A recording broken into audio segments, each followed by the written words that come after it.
세계적인 첼리스트 요요마에게 1999년 평생 잊지 못할 사건이 있었습니다.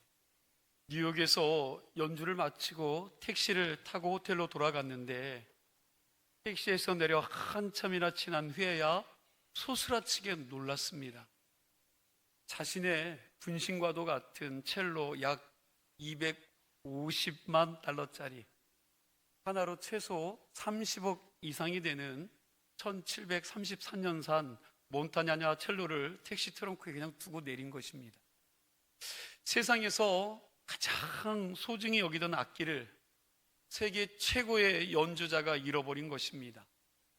뉴욕 경찰이 총동원되어 수색한 끝에 다행히 몇 시간 만에 첼로를 찾았고, 이 요요마가 기자들 앞에서 이렇게 고백을 했습니다. 제 인생에서 가장 소중한 것을 잃어버렸는데 잃어버린 줄도 모르고 있었습니다. 여러분, 어떻게 세계 최고의 첼리스트가 첼로를 잃어버릴 수 있을까? 평소에 첼로를 소홀히 여겨서가 아닙니다. 그리고 그 첼로를 사랑하지 않아서도 아닙니다. 너무 익숙해서 늘 곁에 있었기에 당연히 있겠지 했던 것이죠. 가장 소중한 것일수록, 가장 익숙한 것일수록 우리는 그것을 잃어버리고 늘 있겠거니 하고 잃어버린 것조차도 모르고 살 때가 너무나도 많습니다. 그런데 오늘 본문에는요, 첼로가 아니라 아들을, 그것도 보통 아들이 아니라 하나님의 아들, 장차 인류를 구원할 구세주를 잃어버린 부부가 나옵니다. 예수님의 부모 요셉과 마리아입니다. 요요마는 몇 시간이었지만 이 부부는요, 사흘이었습니다. 그렇게 신실하고 경건한 사람들이 어떻게 이럴 수 있었을까요? 오늘 이 부부의 발자취를 따라가 보면 우리 자신의 신앙의 민낯까지 들여다보게 될 것 같습니다. 오늘 이 말씀을 통해 우리가 이들처럼 예수님을 잃어버리고도 잃어버린 줄 모르는 착각 속의 신앙은 아닌지 여러분 스스로를 점검해 볼 수 있기를 간절히 소망합니다. 먼저 오늘 본문의 배경을 살펴보도록 하겠습니다. 42절 말씀해 보니까 예수님이 12살 되었을 때라고 말씀하고 있어요. 이 12살이 참 중요합니다. 유대 사회에서 남자아이는 6살부터 어머니의 무릎에서 쉐마 교육을 받았습니다. 여러분, 신명기서 6장 4절과 5절 말씀 우리 함께 읽겠습니다. 이스라엘아 들아, 우리 하나님 여호와는 오직 유일한 여호와이시니 너는 마음을 다하고 뜻을 다하고 힘을 다하여 내 하나님 여호와를 사랑하라. 자, 이 말씀을 암송하면서 자라다가 여러분 12살이 되면 율법의 아들이 되기 위해 준비하는 시기가 됩니다. 이제부터는 스스로 율법을 배우고 절기를 지키며 하나님 앞에 책임이 있는 신앙인으로 서는 것입니다. 예수님도 율법의 아들이 된 그 해에 부모와 함께 유월절을 지키려고 예루살렘으로 올라갔습니다. 여기서 우리가 유대인의 쉐마 교육을 좀 더 살펴볼 필요가 있을 것 같습니다. 구약성경 신명기 6장 4절에서 9절 말씀을 근거로 해서 유대인의 쉐마 교육을 부모가 자녀의 마음속에 하나님의 말씀을 깊이 새기는데 목적이 있음을 여러분과 제가 깨닫기를 간절히 소망합니다. 이 쉐마 교육은 여러분 부모가 자녀의 마음속에 하나님의 말씀을 깊이 새기는데 목적이 있다라는 거예요. 특히 유대인 가정에서 부모는 자녀가 12살에서 13살이 될 때까지 모든 일상의 순간순간마다 이런 거예요. 집 안에 있을 때인지, 여러분 길을 갈 때이든지, 누워 있을 때이든지, 일어날 때이든지 여러분 부지런히 말씀을 가르칩니다. 그리고 여러분 말씀을 항상 인지할 수 있도록 문설주에 여러분 바르고요, 문에 그런 것들을 다 여러분 말씀을 붙여 놓는 거죠. 하다못해 미간과 손목에, 그리고요 여러분 옷자락에도 말씀을 붙여 놓는다고 합니다. 다시 말하면 여러분 연령별로 체계적인 말씀의 교육이 어디서? 가정에서부터 그러면 시작이 되고 진행이 되어진다는 겁니다. 뱃속에서부터 영아기 때는 잠재의식 속에 말씀이 각인되도록 여러분 그 부모가 아이를 가졌을 때부터 말씀을 계속해서 읽어주고요, 5세가 되면 모세기 오경을 통째로 외우게 하다 보니 암송을 통해서 두뇌의 인지 능력과 기억력이 극대화된다고 합니다. 그러다가 10살이 되면 성경 말씀의 사회적인 적용을 다룬 구전율법인 미시나를 배우기 시작하고 2명씩 짝을 지어서 질문을 하고 논쟁하는 하브루타라는 여러분 이 토론 방식으로 말씀을 공부하니 이 과정을 통해서 비판적인 사고력과 논리력, 타인의 의견을 경청하는 법을 완벽하게 이것을 통해서 체득한다는 거예요. 그리고 13세가 되는 성인식에서 아이는 수많은 하객들 앞에서요, 히브리어로 된 토라, 이 원본을 스스로 낭독하고 해석하는 프레젠테이션을 진행을 합니다. 이 성인식을 통과하면 비로소 율법적 책임을 지닌 독립적인 인격체이자 공동체의 일원으로 인정받게 된다는 것입니다.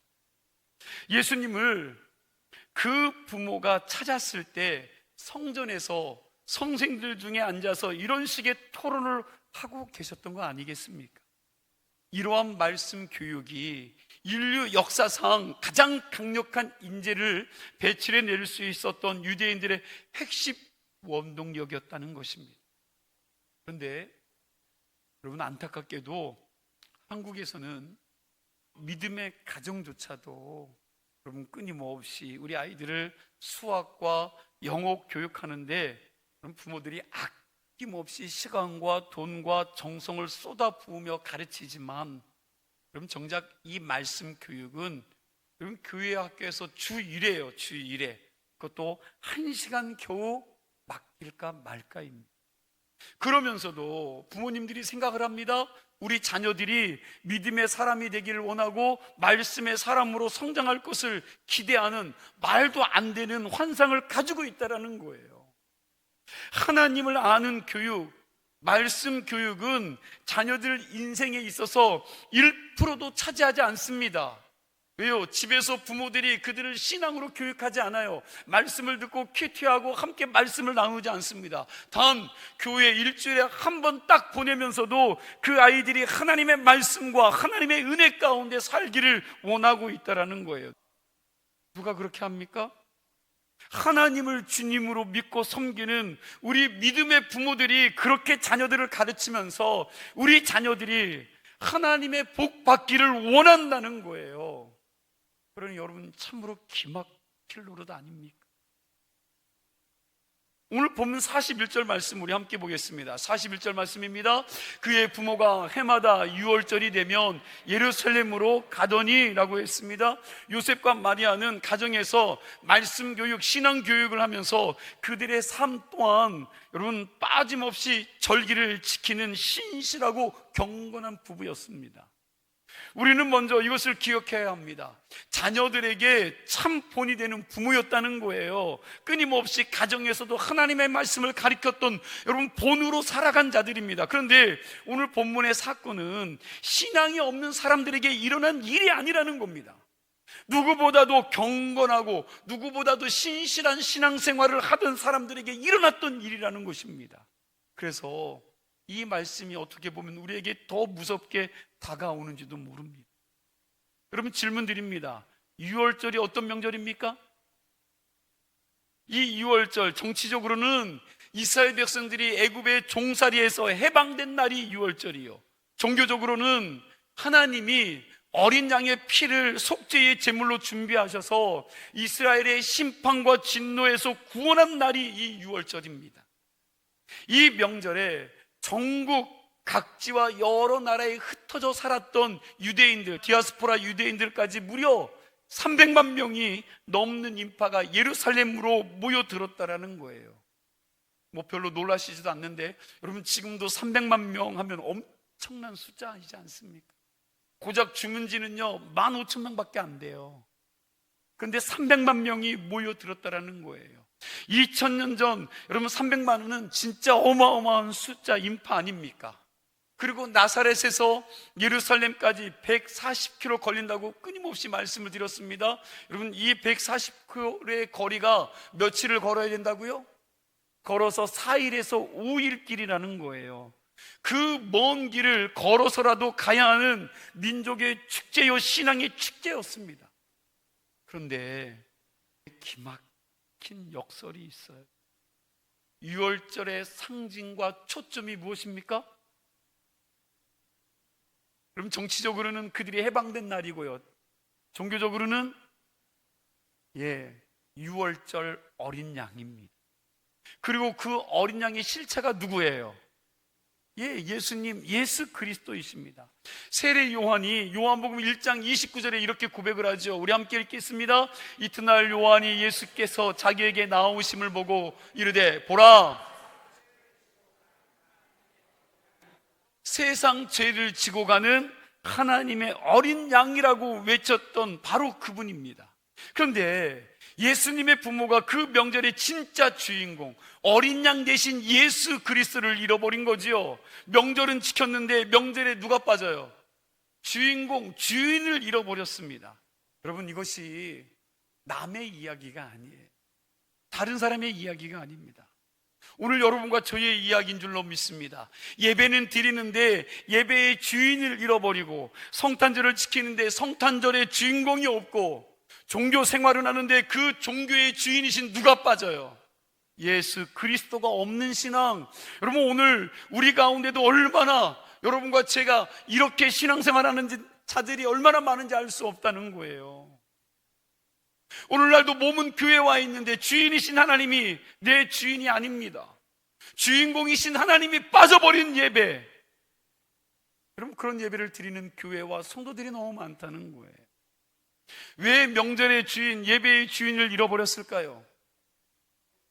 여러분 위험한 착각 때문에 그래요. 오늘 본문 43절과 44절 말씀 우리 뜻을 생각하며 함께 읽겠습니다. 그 날들을 마치고 돌아갈 때에 아이 예수는 예루살렘에 머무셨더라. 그 부모는 이를 알지 못하고 동행 중에 있는 줄로 생각하고 하룻길을 간 후 친족과 아는 자 중에서 찾되. 자, 여기 이 말씀 가운데 핵심 구절이 있어요. 동행 중에 뭐 했다고요? 있는 줄로 생각하고. 예수님은 이미 곁에 안 계신데 함께 가시고 있다고 생각을 한 거예요. 함께 동행하고 있다고 생각한 겁니다. 우리 상식으로는 이해가 안 됩니다. 아니 하룻길 가는 동안 밥 한 끼도 같이 먹지 않았단 말인가? 여러분 그러나 당시 유대인들의 절기를 지키러 다니는 모습을 여러분과 제가 알면 좀 이 문제가 이해가 좀 됩니다. 유대 성인 남성들은 여러분 6월절에 율법의 명령을 따라서 1년에 3번 이 예루살렘에 올라가게 돼요. 언제 올라가느냐? 6월절과 오순절과 초막절에 예루살렘에 올라가는데, 여러분 이 길을 올라갈 때 온 가족이 동네 단위로 출발을 합니다. 가는 길에 누가 들어와요? 친척도 들어오고, 여러분 이웃도 들어오고, 동창도 들어오고, 또 마을 사람들이 함께 만나니까 이 가는 무리가 처음에는 가족이었는데 여러분 주변에 동네 사람들이 막 들어오기 시작하니까 어때요? 큰 무리가 함께 동행하게 되는 거죠. 그래서 보통 앞쪽에는 여자들과 아이들이 가고요, 뒤쪽에는 남자들이 무리지어 간다고 합니다. 돌아올 때도 마찬가지입니다. 같은 방향으로 가는 사람들이 큰 떼를 이루어 가면서 가까운 사람들이 하나둘씩 빠져나가는 거지요. 그러니 요셉과 마리아는 이렇게 생각을 한 거예요. 엄마는 내 아들이 아빠 쪽 무리에 있겠거니, 아빠는 엄마 쪽 무리에 있겠거니 한 거지요. 아니면 친척들하고 함께 오겠지. 그것도 아니면 동네 친구들과 함께 가겠지. 왜? 워낙 의젓한 아이다 보니 알아서 잘 따라올 거라고 그들이 생각을 한 것입니다. 그런데 그 착각에 또 다른 전조 증상이 있었어요. 시골 나사렛에서 볼 수 없었던 진 풍경이 예루살렘에서 보여진 거죠. 여러분 각종 행사와 장사꾼들과 볼거리들이 그냥 쫙 나열되어 있는 여러분 그곳에서 오랜만에 여러분 친구들도 만나고 오랜만에 고향 사람들을 만나서 회풀을 풀면서 예수님은 부모님의 관심에서부터 서서히 밀려나고 있었던 것입니다. 명절 분위기에 취해 아들을 살피지 않는 모습이 예루살렘에서부터 시작되었고, 결국 돌아가는 길에서는 하루 종일 아들 얼굴을 보지 않고도요 덤덤히 걸어갈 수 있었던 거예요. 아마도 예루살렘에서 산 물건들은 아주 꽁꽁 챙겼을 겁니다. 이것저것 필요한 거 다 사서 여러분 다 몸에 지니고 갔을 텐데, 그런데 정작 누구는 안 데리고 갔어요? 챙겨가야 될 제일 중요한 아들을 챙기지 않은 겁니다. 사랑하는 성도 여러분, 신앙의 상실은 이렇게 어느 날 갑자기 오지 않아요.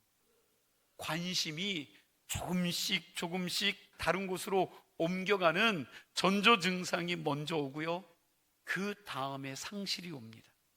잘 생각해 보세요. 신앙이 어느 한순간에 하루아침에 무너지는 게 아니에요. 여러분, 우리의 신앙이 어느 날 하루아침에 그냥 무너지지 않습니다. 내 시선과 관심사가 조금씩 세상에 잘 먹고 잘 살고 잘 놀고, 여러분 세상 것에 자꾸 시선을 뺏기고 관심을 뺏기다 보니 신앙을 가졌던 내가 여러분 그 신앙을 잃어버리는 그 전조 증상이 여러분 시작되면서 어떻게 하나님을 잃어버리는 거예요. 어느 날 그냥 팍 하나님을 잃어버리는 게 아니라 여러분 하나님께서 주신 그 복을 누리다가, 하나님께서 부어주신 그 은혜를 누리다가 하나님이 점점 멀어지는 겁니다. 늘 말씀드리죠. 배부르고 등 따스는 그 순간에 하나님을 잃어버린다는 거예요. 그러다 보면 나도 모르게 여러분 한두 번 예배 빠질 때는 그냥 두렵고 떨림이 있었는데, 빠지면 안 되겠다는 마음이 있었는데, 자꾸 시선을 세상 노는 일에, 먹는 일에, 친구들과 어울리는 일에 빼앗기다 보니까 여러분 예배 한두 번 빠지면 두렵더니 이제는 예배 빠지는 게 두렵지 않습니다. 하나님 만나는 일이 두렵지 않아요.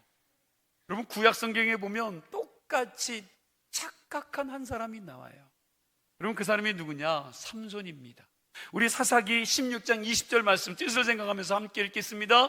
들릴라가 이르되 삼손이여, 블레셋 사람이 당신에게 들이닥쳤느니라 하니, 삼손이 잠을 깨며 이르기를 내가 전과 같이 나가서 몸을 떨치리라 하였으나 여호와께서 이미 자기를 떠나신 줄을 깨닫지 못하였더라. 자, 여러분 이 말씀에서 가장 무서운 말이 뭡니까? 뭐 하지 못했어요? 깨닫지 못했더라.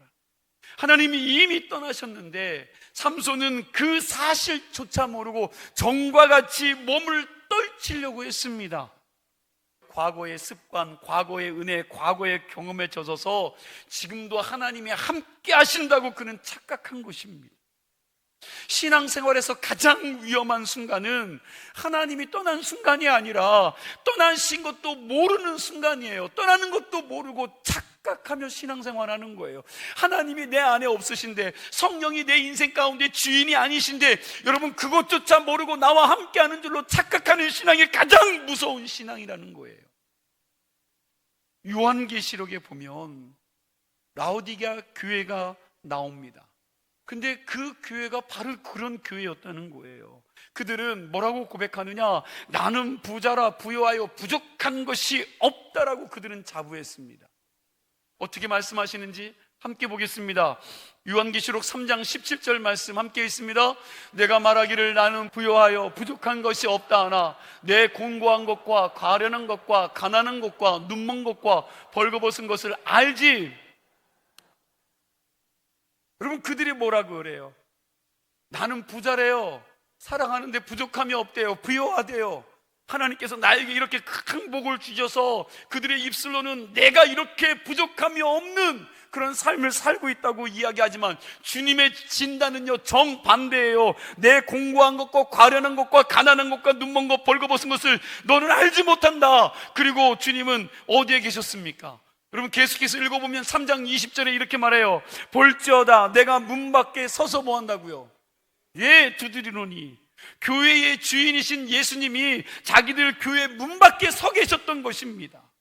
교회에는 있는데 예수님이 문 밖에 서 계신 교회, 이보다 더 비극적인 교회, 이것보다 더 비극적인 인생이 어디 있습니까?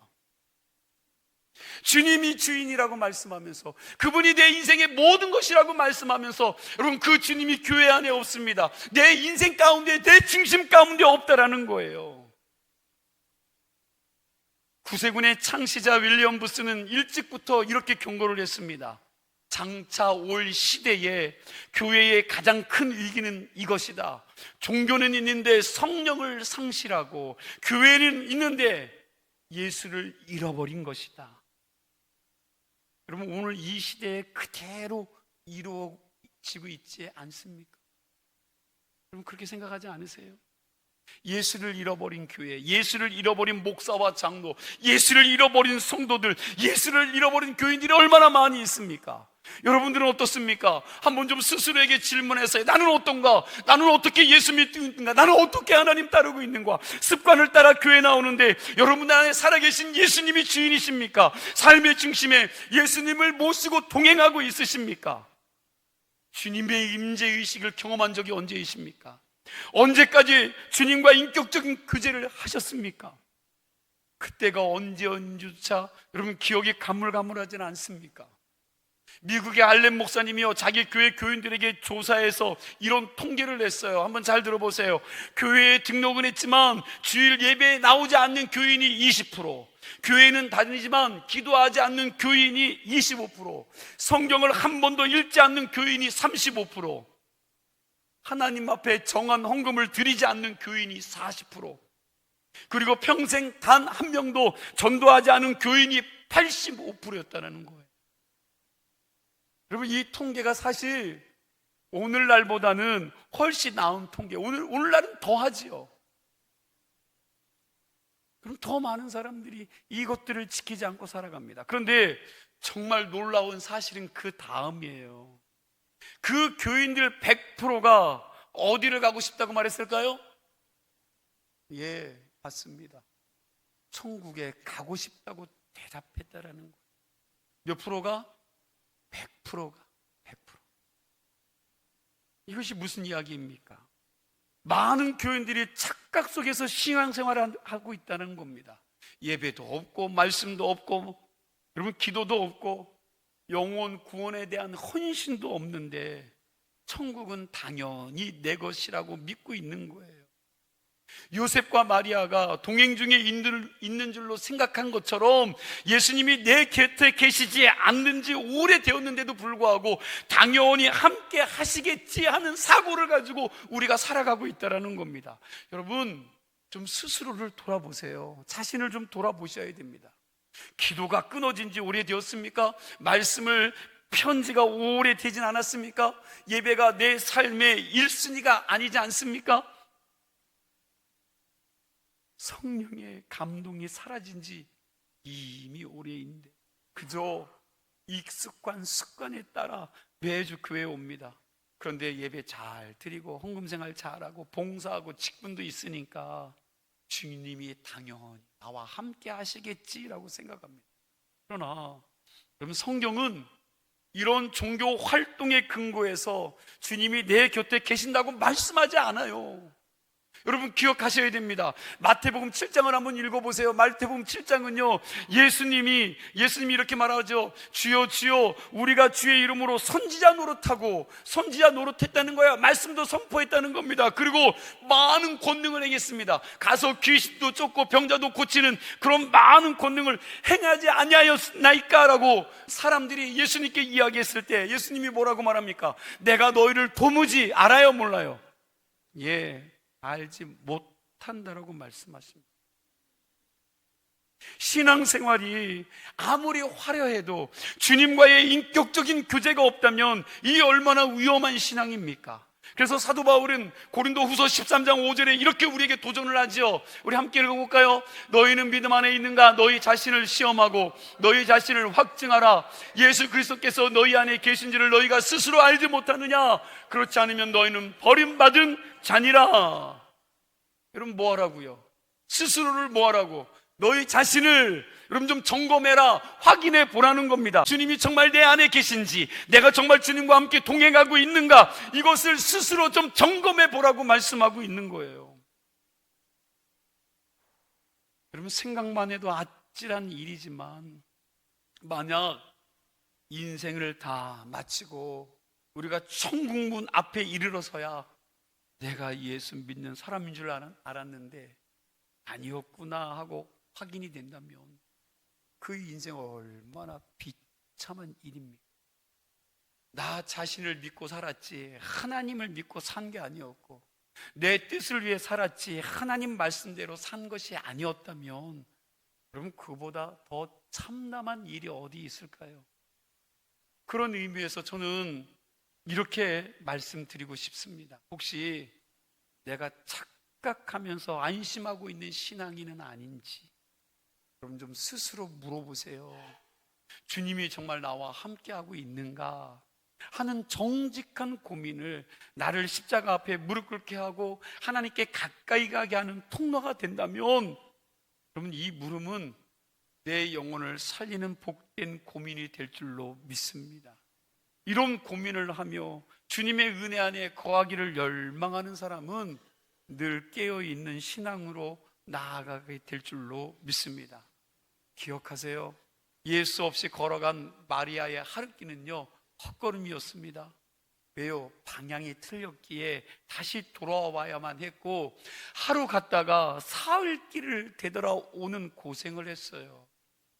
우리 크리스찬들에게 예수님 없이 잘 나가는 것은 성공이 아닙니다. 다시요, 좀 깨달으세요. 우리 크리스찬들에게, 우리 믿음의 성도들에게는 예수님 없이 잘 나가는 것은 성공이 아닙니다.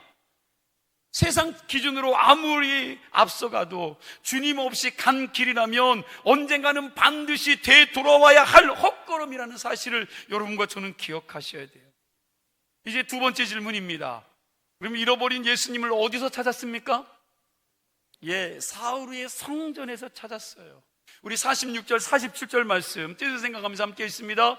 사울의 성전에서 만난즉 그가 선생들 중에 앉으사 그들에게 듣기도 하시며 묻기도 하시니 듣는 자가 다 그 지혜와 대답을 놀랍게 여기더라. 아멘.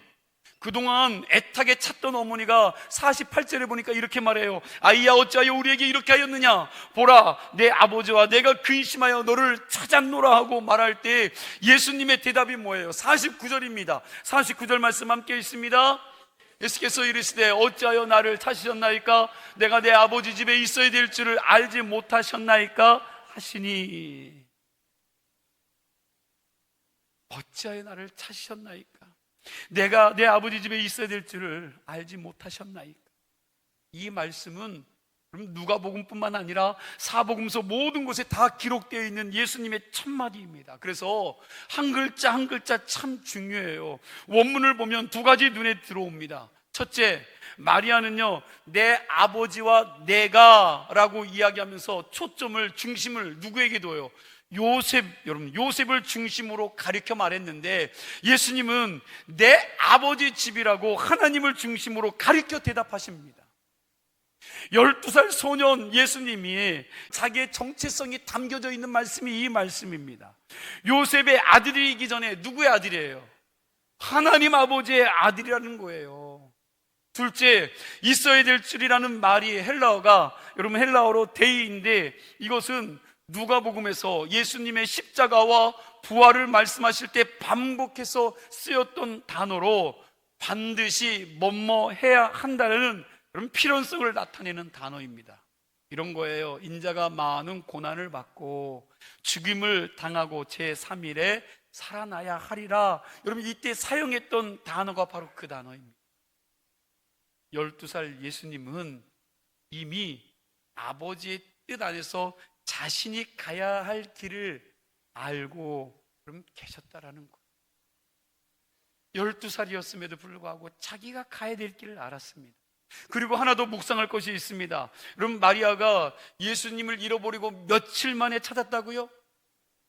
사흘 만입니다. 훗날 여러분 마리아는 또 한 번 아들을 잃어요. 어디서 있습니까? 그렇죠, 십자가에서. 그때도 며칠이요? 예, 사흘입니다. 사흘 만에 부활하신 그 주님을 다시 만납니다. 어떤 성경학자들은 누가가 기록한 이 사흘에서 부활의 복선이 깔려 있었다라고 말합니다. 잃어버린 것 같아도 주님은 아버지의 뜻 안에 계셨고 사흘 후에 다시 만나게 된 것입니다. 여러분, 우리가 주님을 잃어버린 것 같은 캄캄한 시간에도 주님은 길을 잃으신 적이 없습니다. 육신의 부모는 아들을 잃어버렸지만 아들이신 주님은 단 한 번도 아버지를 잃어버린 적이 없어요. 그러므로 돌아가기만 하면 반드시 잃어버린 주님을 다시 만나게 될 줄로 믿으시기 바랍니다. 이게 은혜지요. 그렇다면 우리가 잃어버린 주님을 어디서 다시 찾을 수 있습니까? 여러분 생각해 보세요. 잃어버린 주님을 어디서 찾아요? 아버지 집이지요. 예배를 들으며 말씀을 듣는 가운데, 기도하는 가운데, 하나님의 사람들과 교제하는 가운데 잃어버린 주님을 다시 만나게 되는 것입니다. 물론 교회의 본질은 건물이 아닙니다. 구원받은 사람들이 곧 교회예요. 오늘 여러분과 제가 교회입니다. 우리의 몸이 여러분 성령이 거하는 성전입니다. 하나님은 어디서나 영과 진리로 예배하는 자를 찾으십니다. 그러나 그렇다고 해서 내가 성전인데 꼭 모여서 예배를 해야 하느냐라고 말하는 것은 성경을 반만 아는 거예요. 성경을 보면 하나님이 성막과 성전을 얼마나 소중히 여기셨는지를 우리가 말씀을 통해 깨닫게 돼요. 여러분, 다윗이요 그토록 성전을 짓고 싶었지만, 여러분, 그가 성전을 짓고 싶었고 성전을 세우고 싶었지만 그는 전쟁으로 인해서 많은 피를 흘렸기 때문에 하나님께서 허락하지 않으셨습니다. 그럼 누구에게 허락하셨어요? 예, 그 아들 솔로몬이죠. 솔로몬이 성전을 짓고 성전을 봉헌할 때 친히 하나님께서 임재하시면서 그곳에서 이들에게 이렇게 이야기해요. 이곳에서 드리는 기도를 들으시겠다고 그들에게 약속하셨습니다. 하나님의 백성이 함께 모여 예배하는 그 자리, 여러분 그만큼 거룩하고 소중한 자리라는 거예요. 왜? 그 자리에서 기도드리는 그 기도를 들으시겠다라는 거예요. 그리고 히브리서 기자도 히브리서 10장 25절 말씀에 이렇게 말씀하죠. 함께 읽겠습니다. 히브리서 10장 25절입니다. 모이기를 패하는 어떤 사람들의 습관과 같이 하지 말고 오직 권하여 그날이 가까움을 볼수록 더욱 그리하자. 아멘. 그럼 권면하고 있는 거죠. 그래서 여러분에게 저도 권면합니다. 인생을 살다가 힘들고 답답한 일을 만났을 때 내 신앙이 침체되고 무력해져서 혼자서는 기도조차 할 수 없을 때, 그때 그럼 뜨겁게 예배하고 기도하는 자리를 찾아 성도들과 함께 기도하는 자들이 되기를 간절히 축복합니다. 여러분, 그것이 잃어버린 예수님을 다시 만나는 비결이요, 잃어버린 신앙을 회복하는 길인 줄로 믿으시기 바랍니다. 신앙생활은요 독불장군이 없어요. 혼자 한다고요? 아니요, 그게 잘 안 돼요. 저는 목회하면서 여러분 저도 지치고 힘들고 어려울 때마다 신실한 하나님의 사람들과 교제하고 동역할 때에 그 가운데 하나님이 주시는 깊은 은혜들을 만나게 되고 얻게 되고 힘을 얻는 힘이 그 안에 생기게 되는 것을 보게 됩니다. 내가 누구와 어느 곳에서 시간을 보내느냐, 이것이 신앙생활에 참 중요합니다.